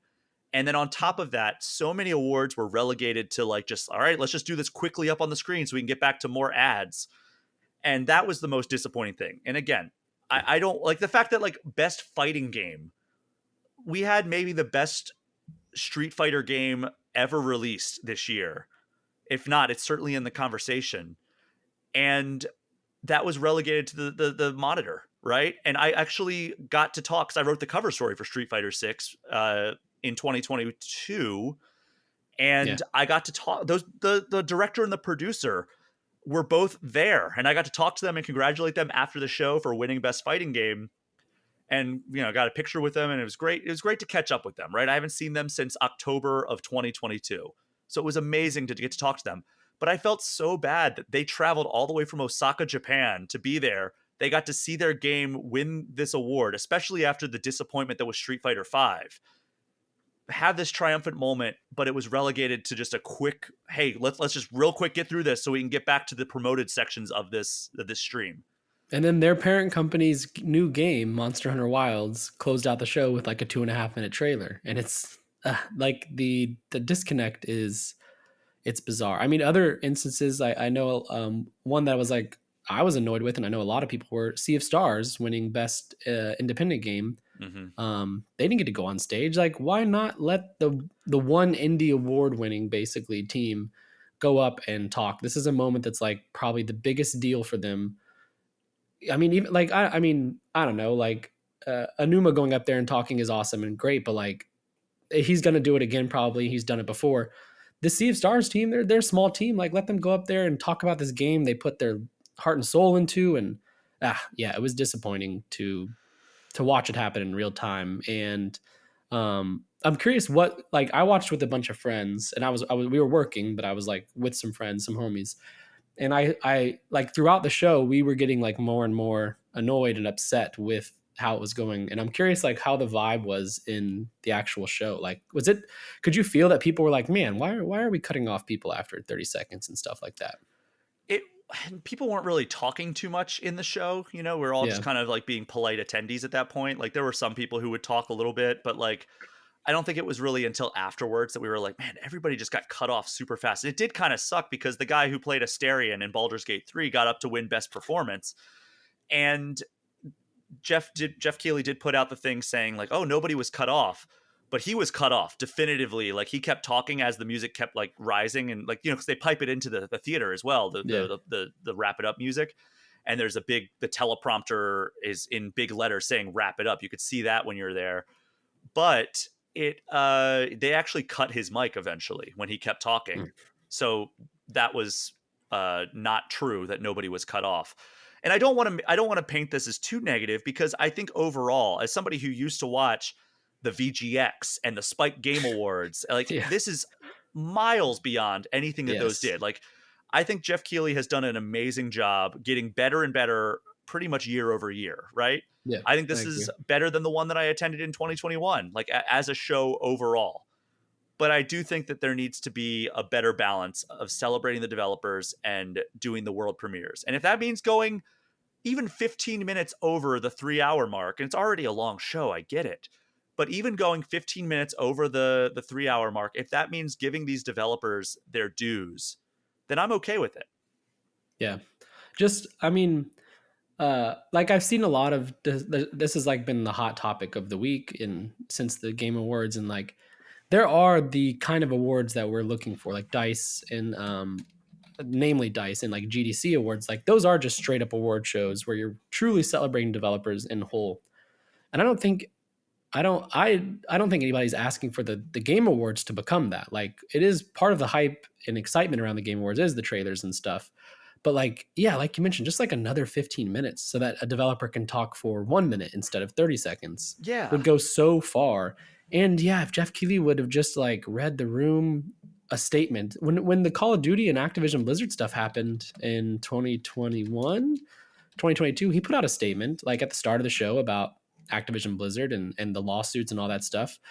So like, yeah, it was a bummer to not see it here. And I get why. The people in the room are the executives and the CEOs who aren't being affected by these layoffs in a lot of cases. So you're kind of speaking right to the target audience, but I think that would have been important. And like you said, you can say it in a way that's not targeting any one person, and still like has enough bite to where people who were laid off are satisfied. And also, like we saw what happened when Konami was treating his best buddy Hideo Kojima poorly. Like, oh yeah, there were some teeth that came out then. Like, what about now when it's an industry wide thing? It's not just affecting one development team that happens to have one of his friends on it. Yeah, like we're not asking for him to like start a revolution on stage. It's just like, read the room. Like, this is the biggest video game show of the year. It's one of the best years for games ever, but like developers are treated like crap. acknowledge it. Otherwise, not only do you look like it looks silly because it's like, have you been paying attention? And also, you're going to make a lot of developers who make your show possible by creating games that you get trailers for upset. And yeah, I every year it's like I hope Jeff Keighley takes into account, and he does tend to do a good job in my opinion. But I don't know, like hopefully next year is not like this year. So he might have missed his chance to win some love in the game dev community, and he'll have to build that back up. But that's on him. Mm-hmm. I do want to give a shout out before we wrap up this portion of our Game Awards recap. Rebecca Valentine over on IGN did an article where she reached out to a lot of the developers who won these awards and got their full speeches. And it's called the Game Awards Winner Speeches We Didn't Get to Hear. And so she got Terry Boulanger or Boulanger, maybe because it's a French studio, right? That does Sea of Stars. Yeah, Sabotage. So we got the full Sea of Stars speech in text form. We got Phil Crefo, which, by the way, Shuya Yoshida did accept on Chia's behalf for it because he was not in attendance. So they did get stage time, but we did get Phil Crefo from Chia's Games for Impact Award. We got Takayuki Nakayama, Street Fighter 6 director, giving his speech. Shuei Matsumoto, who was the producer of Street Fighter 6. So both of them got their thing. So they traveled all the way from Osaka so they could write an email to IGN. Really great job there. Resident Evil Village development team for the Village VR mode. We got that. And then, the director, Sven Vinke, I believe is how you pronounce it, from Larian, also posted on Twitter what he would have liked to say if he had, a reasonable amount of time at the Game Awards after winning, the biggest award of the night. He was supposed to, he tweeted the next day because shortly after the show, Larian announced that Baldur's Gate 3 was available on Xbox, like right now. And he tweeted the next day, I was supposed to announce it on stage. And he didn't clarify, and nobody got comment from him like, was that a joke and he forgot, or was it that he got cut off and didn't reach that part of his speech? And I hope it's not the latter. Otherwise, like, Jeff, you missed a big announcement at the show. Yeah, you played yourself. Yeah, exactly. But yeah, that piece by Rebecca's awesome. It's one of those stories that you see go live and then you're just like immediately like, why did I not think of that? I am so jealous that 100%. Yeah, such a good idea. It's great. So yeah, shout out to that. Look for that on IGN.com because it's well worth a read. It's great to see a lot of the people that we talked about who did not get their dues on stage or got cut off on stage get to actually deliver their speeches. So thank you, Rebecca, for that, because that was a big sore spot. And I guess the only other thing I really wanted to talk about was, how do you feel about Nintendo's continued lack of involvement? It seemed like Reggie Fils-Aimé, he seems like he may have been the driving force for getting Nintendo in front of people at the Game Awards, because ever since he left Nintendo, we have not had a lot from Nintendo in way of like world premieres at the show. Yeah, I don't know if it's necessarily a Nintendo issue so much as it is, I feel like the big three, less so Xbox, but they're kind of like really carving their own paths, and it does not include these third-party shows.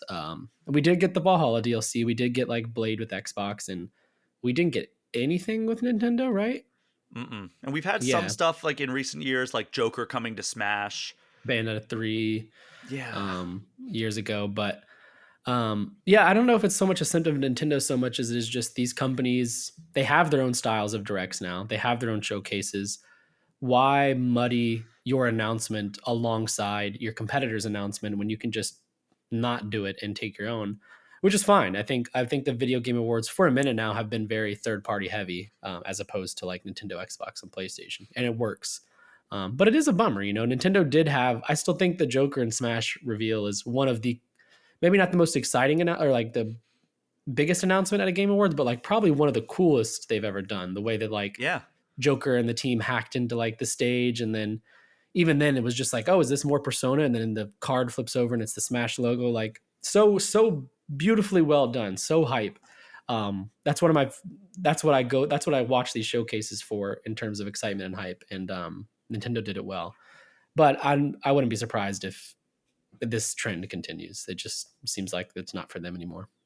Yeah, well, Overall, I do want to say that I was positive on the Game Awards, even as we went in on them a little bit in this segment. But it's kind of like when you see something that is already very good, but it could be better, and that's how it Yeah, felt with the Game Awards. So I'm glad that it exists. I'm glad that it continues to happen every year, and I just hope that this is the backlash that Jeff Keighley is feeling. I hope he uses it as a learning experience. Right, take it yeah. to heart.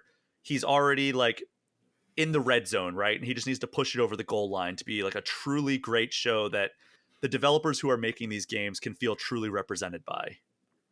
So I agree. Cut the those are pre-show, my thoughts add it to the about show. what was that? Cut the pre-show, add it to the show. Boom. Yeah. We got time for speeches. We're set. Before we wrap up, I do want to chat very briefly. I was recently in Tokyo, so of course I had to do some Nintendo related activities. Real quick, the stuff that I did while I was out there, I visited Nintendo Tokyo, which is a store in Shibuya, and I got to I bought a few things, and I spent probably more than I should have, but Is that the thankfully one that's in the mall, like on the fourth floor across from Pokemon yeah. with Mewtwo? Yeah, it's a cool Yes. store. So went to that. Also went to the Pokemon Center, which, as you mentioned, is right across the hall. Didn't buy anything at the Pokemon Center this time. I did Ah, buy like 5 or 6 things at Nintendo Store, so I got my money's worth, or got my time's worth in spending way too much money there. Uh, I also went to the Square Enix Cafe in very jealous. Akihabara, which was great. It's currently, or at the time, it was currently themed for Star Ocean, which is on Switch, so it's Nintendo Oh, related. So I yeah. got a couple of Star Ocean. They had a cool thing where like you would craft your meal, so you would put in an order, and randomly they determined whether your crafting was successful or failed, and based on it, they would have like it come out in a different form. So like if you have like something that's uh like a stuffed something or other, like if it's a failed crafting attempt, there's a like it's like broken and all like the filling is like spilling Uh, out. that's actually really cool. It's a very cute thing. And I also got to make my Yeah, own potion and everything, which ended up just being like like a fruity drink. Like you choose like 2 different syrups to make like your drink. That was fun. nice. I also went retro game shopping in Akihabara, as I Yeah. always do. And I've made that kind of my souvenir from Japan every time I go, is I get anywhere from 1 to 3 games.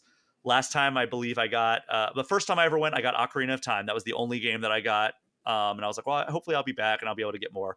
Second time, I got Street Fighter 2 Turbo, Super Mario 64, and Super Mario World. And I also got my dad Donkey Kong Country because, or That's as they awesome. call it in Japan, Super Donkey Kong, because that was a game we played a lot of together when I was a kid. This time I got Final Fantasy VII on PlayStation 1, Pokemon Green, because that's the Japanese exclusive version of Red, Blue, Green, Yellow, and then because I was there on the 25th anniversary of the Sega Dreamcast, I got a copy of Sonic Adventure. Nice. So those were Are my you 3 that I got. are you buying like especially with like Pokemon, are you buying like the packaged, really nice, expensive versions, or are you just buying whatever you can find? They're in packages. All the ones I have are in box. I keep them in box. I don't like take the cartridge out or anything like that.